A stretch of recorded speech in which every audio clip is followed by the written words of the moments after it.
Tome conmigo, por favor, el libro de la Biblia. Vamos a leer ahí en el libro de Romanos, capítulo número 12. Vamos en esta noche a hablar acerca de la renovación de la mente. Romanos, capítulo 12, versículo 1 y versículo 2.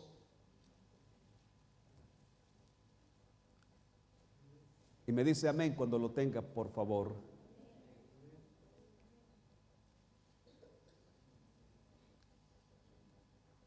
Romanos capítulo 12, versículo 1 dice: así que, hermanos, os ruego por las misericordias de Dios, que presentéis vuestros cuerpos en sacrificio vivo, santo, agradable a Dios, que es vuestro culto racional. No os conforméis a este siglo, sino transformaos por medio de vuestro entendimiento, para que comprobéis cuál sea la buena voluntad de Dios, agradable y perfecta. Puede tomar su asiento, por favor. Quiero definir en breves palabras lo que vamos a hablar hoy en la noche. Nosotros, los cristianos, los que hemos aceptado a Cristo en nuestro corazón, somos salvos por la fe en Jesús, pero somos transformados, somos cambiados por adoptar la nueva manera de pensar continuamente. Por eso cuando habla el segundo libro de Corintios 5:17 dice: de modo que si alguno está en Cristo, nueva criatura es, todas las cosas viejas pasaron, he aquí todas son hechas nuevas. Quiere decir la palabra que de modo si alguno está en Cristo, quiere decir de modo que si alguno está en acuerdo total con Cristo, quiere decir de acuerdo con su voluntad, de acuerdo, quiere decir con su palabra. Entonces, ¿por qué? La pregunta es, ¿por qué tenemos que renovar la mente? Recuérdense que en el estado original Dios tenía una relación directa con Adán y Eva en el huerto del Edén. En ese huerto del Edén, cuando quizás nosotros de vez en cuando, esporádicamente, tenemos experiencias con Dios, pero cuando tenemos una relación íntima en donde hemos llegado a la conclusión de decirle: Señor, te amo más a ti que al pecado, es cuando la vida del ser humano cambia. Es cuando usted y yo somos enemigos del pecado. Aborrecemos el pecado, pero amamos a Dios.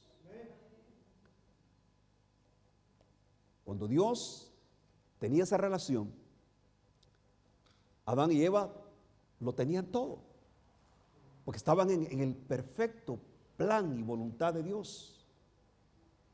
Pero sabe que como siempre hay personas que cuando ven que alguien está prosperando, quieren bloquear la prosperidad y la bendición de esa persona.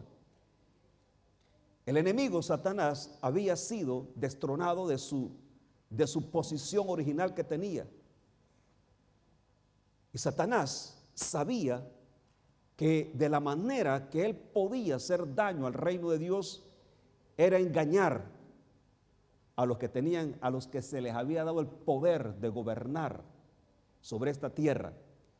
Fíjense que Dios, en el libro de Génesis 1, 26 y 27, dice que Dios creó al hombre y a la mujer, a su imagen y semejanza los creó, varón y hembra los creó. Quiere decir, imagen, ¿qué quiere decir? Imagen quiere decir que fuimos creados de acuerdo al carácter moral de Dios.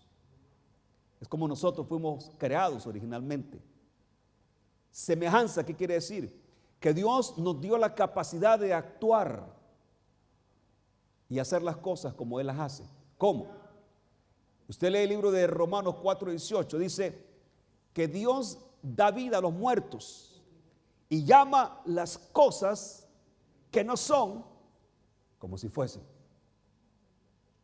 Entonces, esa era la capacidad que Dios originalmente nos había dado. Pero Dios le puso restricciones. Dios pone siempre restricciones. De aquí para allá no podemos pasar porque es peligroso. Y Dios le dijo que del árbol de la vida podían comer, pero del árbol del conocimiento del bien y del mal no podían comer en ningún momento. ¿Qué pasó? Llegó el enemigo y empezó a tratar. Y el enemigo, ¿dónde es que ataca el enemigo? El objetivo principal del enemigo es la mente del ser humano. Porque la mente nos da la capacidad de pensar, decidir, tomar decisiones. La mente es algo muy importante. Y sabe que comieron Adán y Eva del fruto. Sus ojos fueron abiertos. Y entonces ellos llegaron a tener la capacidad de discernir el bien y el mal, cuando ellos habían sido diseñados para vivir siempre en el bien, para vivir siempre en la armonía.